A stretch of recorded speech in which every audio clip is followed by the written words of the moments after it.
Assalamualaikum warahmatullahi wabarakatuh. Perkenalkan, nama saya Muhammad Rizky Pradana, NIM 2020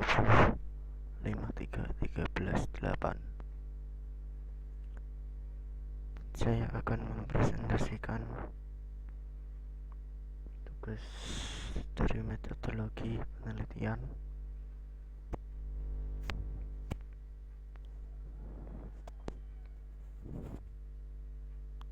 Di sini mari kita mulai. Di sini ada penelitian kuantitatif. Kuantitatif riset. Modul ini berisi materi tentang metode dan teknik serta instrumen pendukung untuk melaksanakan penelitian. Mahasiswa memahami metode penelitian, instrumen dan mekanik yang tepat untuk jenis penelitian. Penelitian kuantitatif. Pada bahasan ini juga akan diterangkan bagaimana perumusan masalah dalam penelitian kuantitatif, pengumpulan data penelitian kuantitatif, analisa dari arti variabel, serta pengertian validitas dan reliabilitas. Penelitian kuantitatif pada dasarnya merupakan suatu pengamatan yang melibatkan suatu ciri tertentu berupa perhitungan angka atau kuantitas. Penelitian kuantitatif ini berdasarkan pada perhitungan persentase, rata-rata, J-kuadrat, dan juga perhitungan statistik lainnya. Selanjutnya, metode penelitian kuantitatif dapat diartikan sebagai metode penelitian yang berlandaskan pada filsafat positifisme, digunakan untuk penelitian pada suatu populasi atau sampel tertentu. Teknik pengambilan sampel pada umumnya dilakukan secara random. Pengumpulan data menggunakan instrumen penelitian.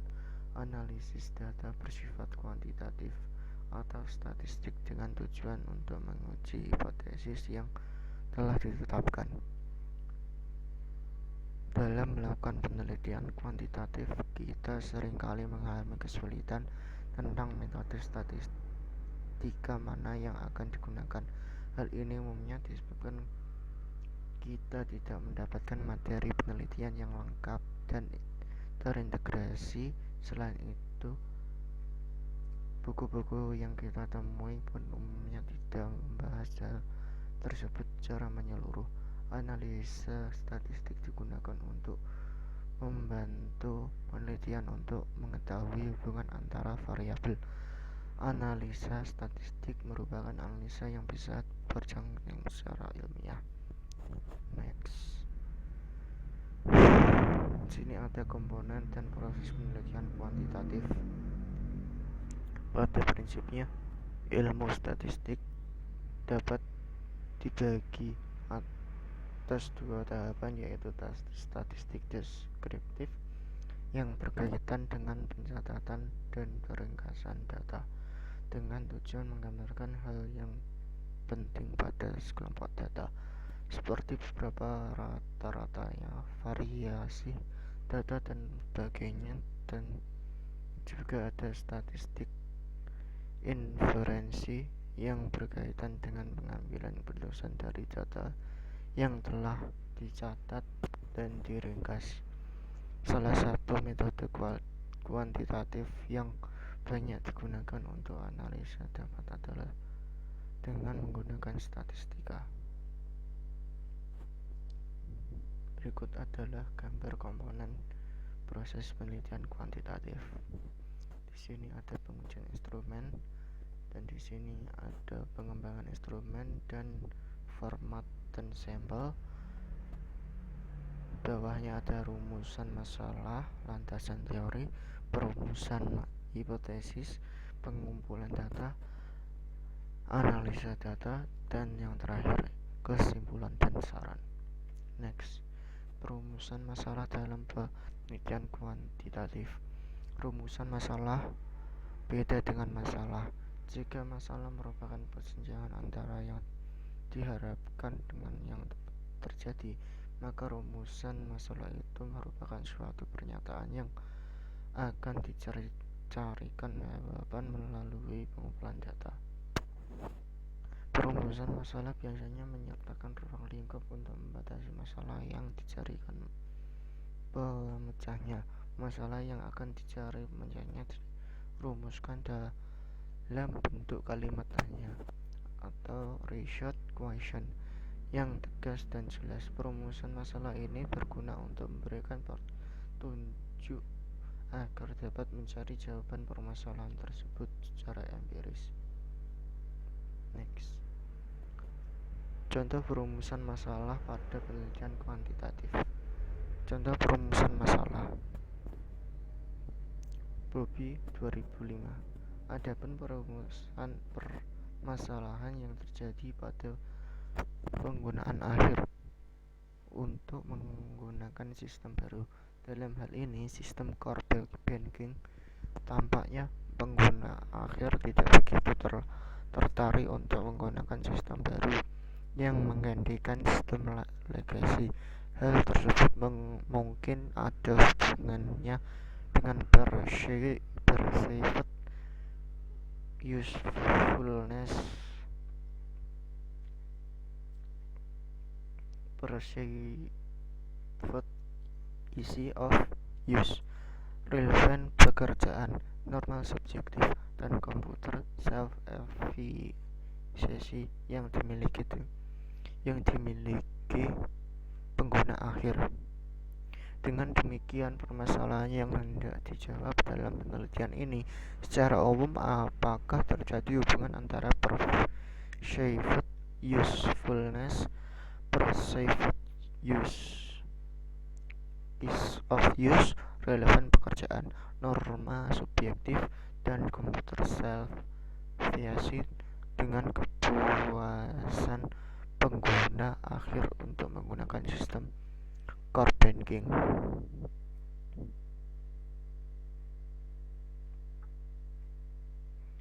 Next. Selanjutnya ada ruang lingkup masalah penelitian kuantitatif. Contoh ruang lingkup masalah. Masalah utama yang akan dikaji dalam penelitian ini adalah kepuasan pengguna akhir terhadap sistem core banking masih rendah. Hal ini diduga disebabkan karena penerimaan atas sistem masih rendah yang antara lain dipengaruhi oleh komputer self-efficiency, norma subjektif,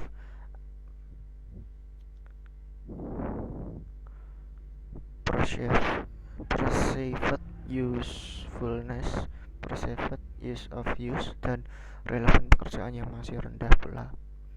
Next. Di sini ada bentuk-bentuk masalah penelitian kuantitatif.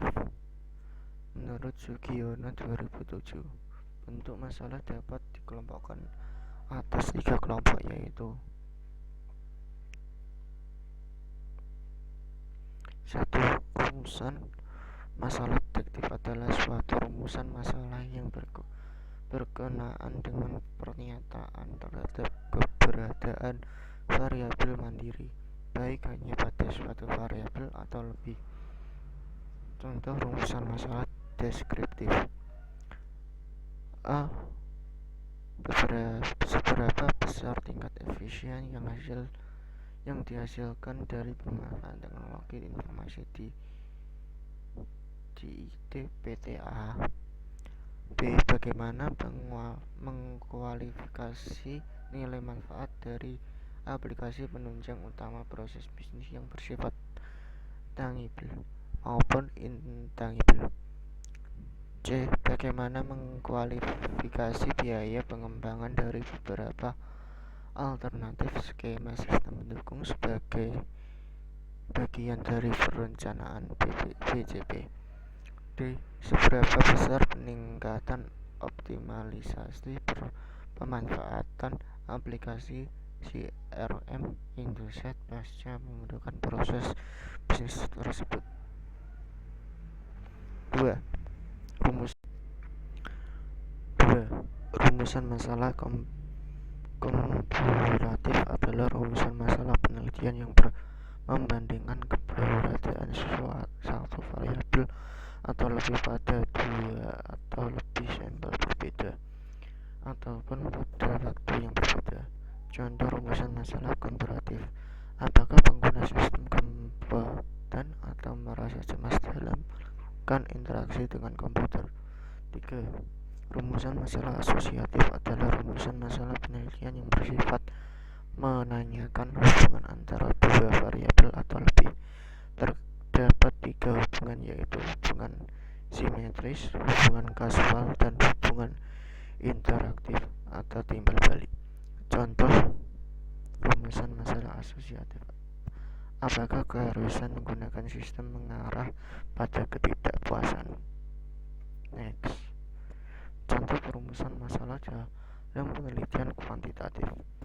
Sumber penelitian David Bobby yang berjudul Studi Kepuasan Penggunaan Akhir Terhadap Sistem Core Banking pada Bank XYZ pada tahun 2005. Saat ini, pada era digital ekonomi, suatu aspek dari suatu organisasi berubah. Organisasi dituntut untuk dapat cepat tanggap terhadap tantangan yang muncul sebagai akibat persaingan yang semakin mengglobal dan ketat.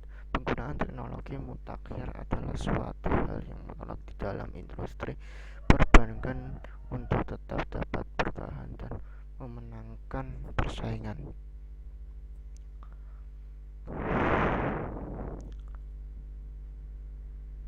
Penelitian ini menggunakan teknologi A-shape model sebagai model dasar yang dikombinasikan dengan model computer self-efficacy and user computing satisfaction questionnaire. Hasil dari penelitian ini adalah suatu gambaran dari kepuasan pengguna akhir sistem core banking dan hasil analisa jalur yang menunjukkan bahwa perceived usefulness, perfect of use, dan relevansi pekerjaan dari variabel yang mempengaruhi puasan pengguna akhir tersebut. Variabel. Identifikasi variabel merupakan salah satu tahapan yang penting karena dengan mengenal variabel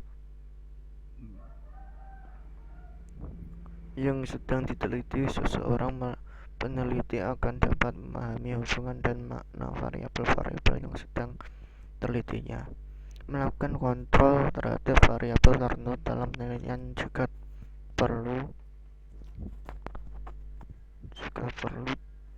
diperhatikan agar variabel tersebut tidak mengganggu hubungan antara variabel bebas dan variabel terikat.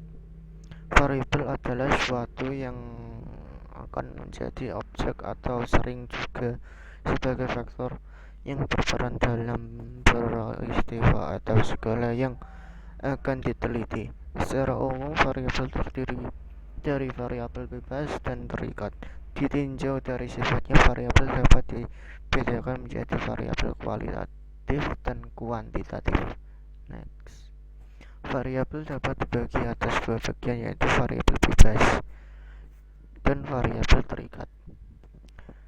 Variabel independen atau variabel bebas atau independent variable biasa disebut dengan variabel prediksi atau variabel yang sebenarnya. Ada beberapa contoh variabel bebas atau disebut juga dengan prediction variable atau right hand shade variable yang disingkat dengan RHS. 2 merupakan hasil manipulasi penelitian. 3 atribut atau potensial kasus yang diberikan pada investigasi penelitian. Yang kedua ada variabel terikat atau independent variable, disebut variabel yang bukan sebenarnya.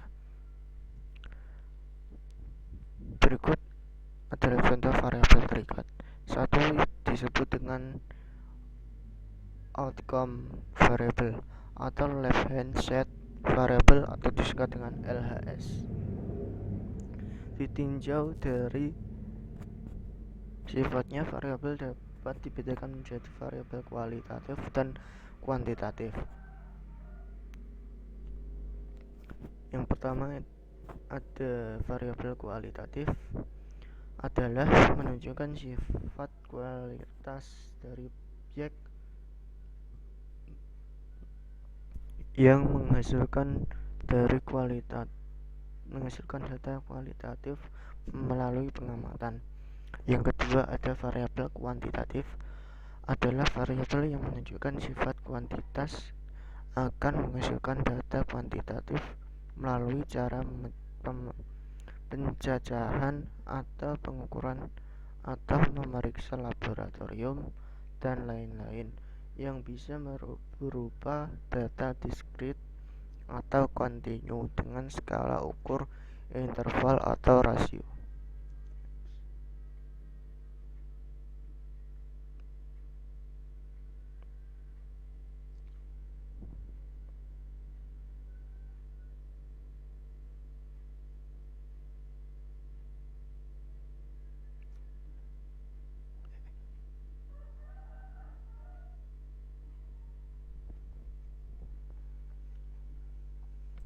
Macam-macam variabel berdasarkan kategori.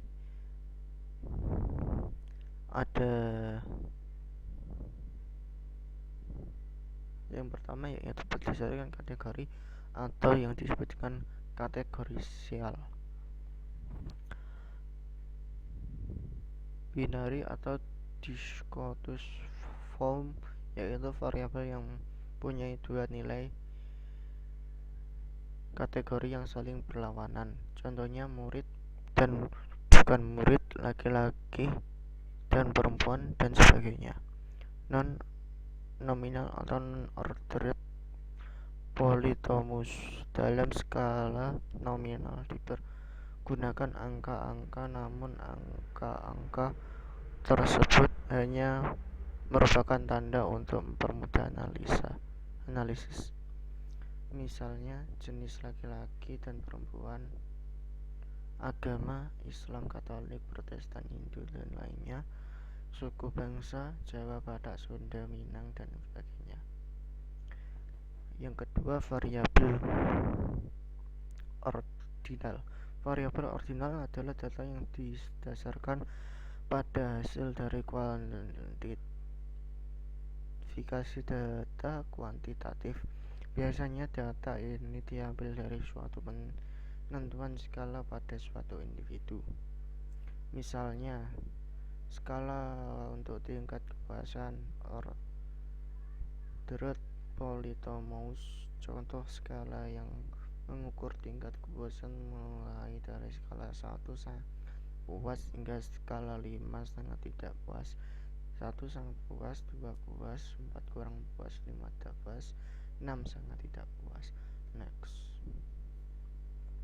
Variabel ketiga yaitu variabel ukur atau metric variable, memiliki bentuk sebagai berikut.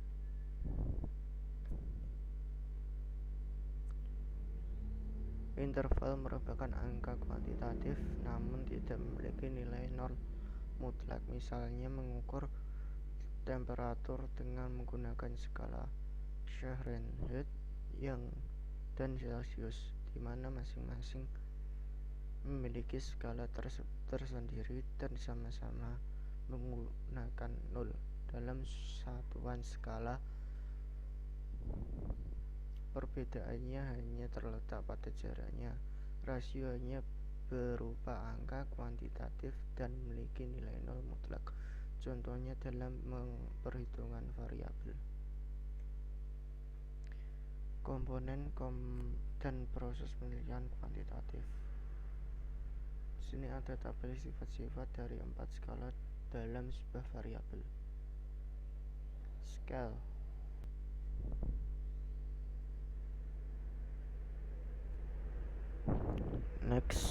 Pembagian data suatu variabel. Data menuju jenis data. Jenis data dibagi dua, yaitu ada kuantitatif dan kuantitatif, kualitatif dan kuantitatif. Yang kuantitatif ada dua, yaitu nominal dan ordinal. Kuantitatif ada internal dan rasio.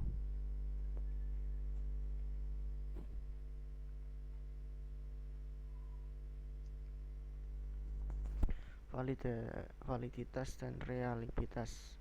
Validitas menunjukkan ukuran yang benar-benar mengukur apa yang akan diukur.